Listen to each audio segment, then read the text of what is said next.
De vez em quando alguém me aborda e pergunta: pastor, um cristão pode ingerir bebida alcoólica? Bom, primeiro deixa eu dizer para você que Deus, ele é um Deus de muito mais permissões do que proibições. A religião faz o inverso.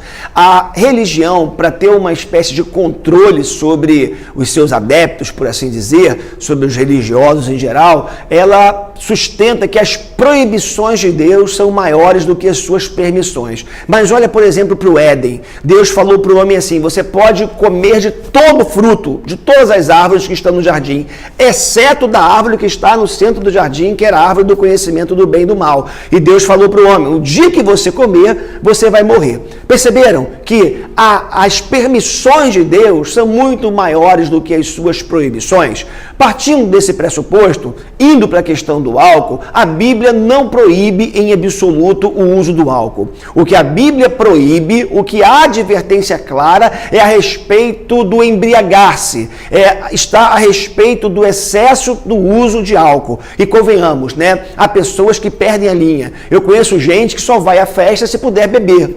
Se você fala: olha, não tem bebida, o sujeito não aparece. Eu conheço gente que não consegue ficar sem o álcool, diz que bebe socialmente, mesmo cristãos. Eu já fui a festas que eu tive que sair com a minha família no meio do caminho, ou melhor, no meio da festa, porque percebi que o excesso já era grande. Eu conheço cristãos, gente que lê a Bíblia, gente que ora, mas que quando está diante do álcool, de um copo de cerveja, do vinho, do uísque, seja o que for, perde a linha. E eu tenho alguns princípios na minha vida. Primeiro, falando da questão do álcool, já adiantando, se eu estou num espaço e eu percebo que tem adolescentes, tem jovens bebendo, eu passo longe de bebida. Mais ainda, se estou num espaço que eu percebo que as pessoas estão perdendo a linha, ou sozinho, ou com a minha família, a minha estada ali é curta. Eu vou sair mais cedo para não ter problema e porque eu não quero ver uma série de coisas que eu sei onde isso vai terminar. Então, o que nós vemos na Bíblia é: Deus não proíbe em absoluto o uso do álcool, mas Deus faz restrição, Deus adverte a respeito da embriaguez. Salmo 104, verso 15 e 16, se não me falha a memória, muito bonito, porque fala do pasto que alimenta o gado, da terra que produz a planta, da onde é tirada a uva que produz o vinho que alegra o coração do homem. A mesma terra, o salmista vai continuar dizendo, que produz o azeite que dá brilho ao rosto do homem e produz o pão que o sustenta, que o alimenta. Percebam que Deus coloca na mesma categoria vinho, azeite e pão. 3 elementos importantes na concepção do salmista. Quando você vai, por exemplo, para o profeta Isaías, no capítulo 55, verso 1, o profeta vai dizer: venham todos vocês que estão com sede, venham às fontes de águas. E vai dizer mais: venham sem dinheiro.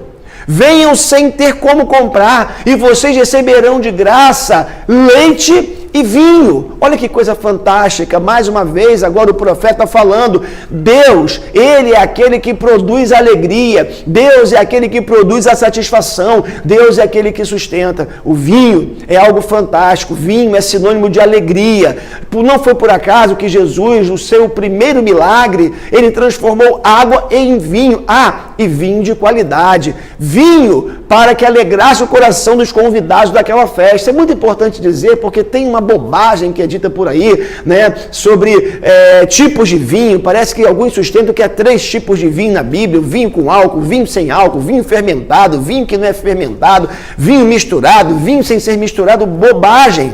Jesus produziu vinho de boa qualidade, para que a alegria daquele casamento não acabasse, para que aquela família não sofresse um vexame, uma vergonha. Agora é bem verdade, eu vou repetir: Deus não é um Deus castrador, Deus não é um Deus que está preocupado em acabar com a nossa alegria, mas também nosso Deus não é um Deus que banaliza os seus absolutos. Há princípios, há valores do reino de Deus que precisam ser observados. Então, se você perguntar para mim: pastor, o cristão pode beber? Pode, desde que não se embriague. O difícil é você achar a pessoa que encontra o ponto certo na sua vida. Então, que você entenda isso. Toda vez que a gente passa do limite com relação à bebida, a gente está fazendo a mesma coisa que os adoradores de Baco faziam. Da onde vem a palavra bacanal. Baco, que é o deus do vinho, o deus da orgia, da embriaguez. Essas coisas parecem estarem muito juntas dentro da cultura grega.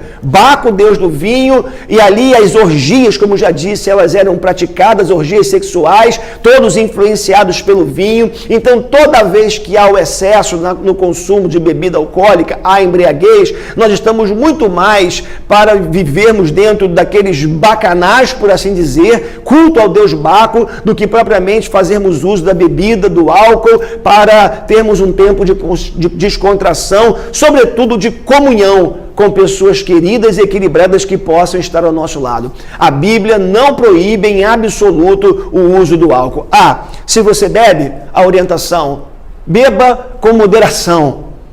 Se você bebe, não dirija depois de beber. Se você bebe, não peça ao seu filho nunca para pegar uma bebida para você. Vá você mesmo fazer, para que não haja um incentivo para que seu filho faça isso. Cuidado com o testemunho também, porque muitos estão olhando para nós e buscam em nós exemplo de vida. E eles olham para nós na tentativa de olharem para Deus também. Então, que possamos ser um modelo, um exemplo para aqueles que olham para nós em busca de referência. E que se for para nos enchermos de alguma coisa, que seja do Espírito Santo de Deus, como o apóstolo Paulo nos orienta em uma das suas cartas. E não vos embriagueis com vinho, mas enchei-vos do Espírito Santo de Deus. Que seja assim na minha vida e na sua vida, para a glória dele e para o nosso bem. Até a próxima.